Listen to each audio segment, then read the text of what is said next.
back to Science Online Classes. I am Jafar Basha, your science teacher. Dear students, in the previous classes we studied about the plant tissue and their types. Come, let us learn today about that animal tissue. And I think you know that in animals there are number of movements we can see. Different type of movements are there. So, because of the different type of movements in the animals, they need different type of tissues also. Then how can we say that one different type of tissues? So in animal tissue, based on that the animal tissue can be classified into 4 categories based on their function. So which are the functions? Think. Yes, let me see that one. The functions based on the classification of animal tissue. The first function is protection, second connection, third locomotion and movement. The fourth one is transmission of signals. Based on these functions, the animal tissue is classified as epithelial,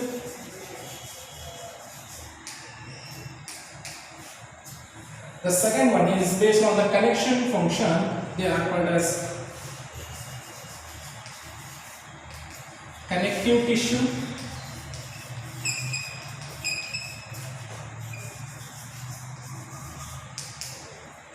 The third one function, locomotion and movement. Based on this function, the third type of animal tissue is muscular tissue.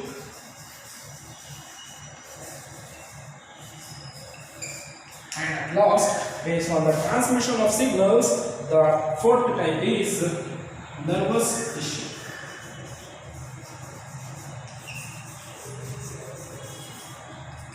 So based on these 4 functions, the animal tissues are classified as epithelial tissue, connective tissue, muscular tissue and nervous tissue. So let us learn about these all 4 animal tissues in details. The first one is epithelial tissue. Okay, the name itself indicating, when we are divide this epithelial name into 2, first one is epi and thelial. The epi means above. The epi means above. Hence, this epithelial tissue is present above the entire body and helps for covering, for protection.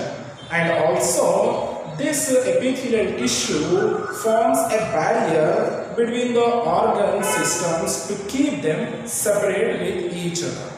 Understood? So let's study this epithelial tissue in details along with these structures. Dear students, see, these are the types of epithelial tissue.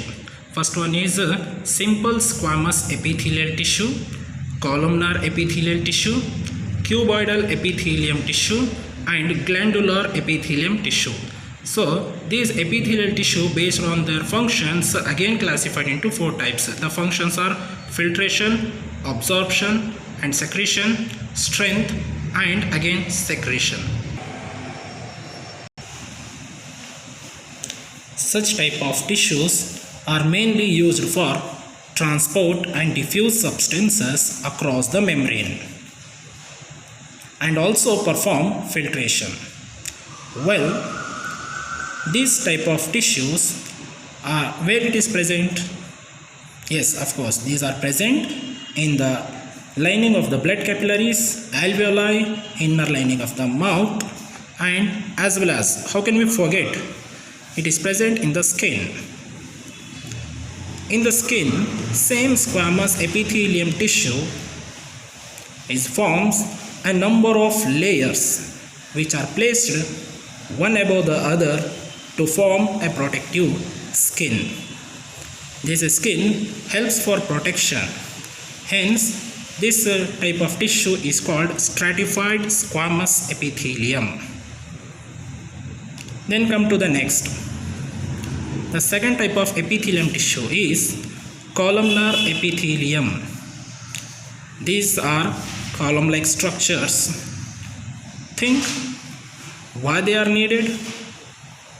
Well, this columnar epithelial tissue cells carry out absorption and secretion.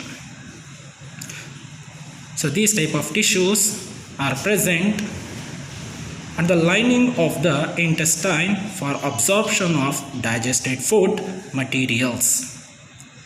Sometimes these columnar epithelial tissue have hair-like projections called cilia on the surface. These cilia helps for movement of materials in a rhythmic way. Hence, this type of ciliated columnar epithelial tissue present at the lining of the respiratory tract. With the help of mucus, it avoids the entry of dust materials into it. Along with this, it is also present in the fallopian tube of the female reproductive system. It helps for the movement of ovule in it.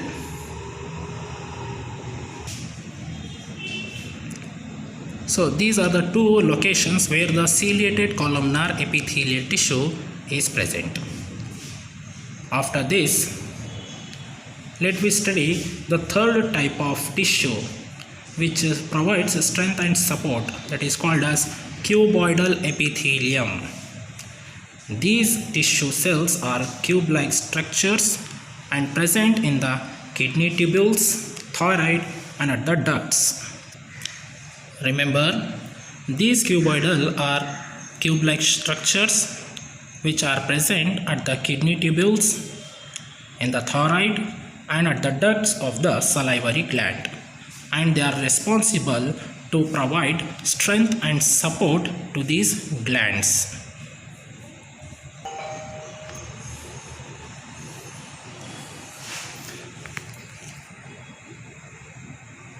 Remember these salivary glands, mucous gland, glands secreting earwax and digestive enzymes. Well, dear students, we studied about the animal tissue, in that particularly epithelial tissue. The epithelial tissue, again we saw that one, there are 4 types, so based on their again function. So they are called as simple squamous epithelium.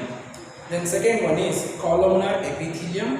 In that another one type is the ciliated columnar epithelium. The third one is cuboidal epithelium. In that again one more is there, the glandular epithelium. So these are the details of about squamous epithelial tissue in the animal tissue.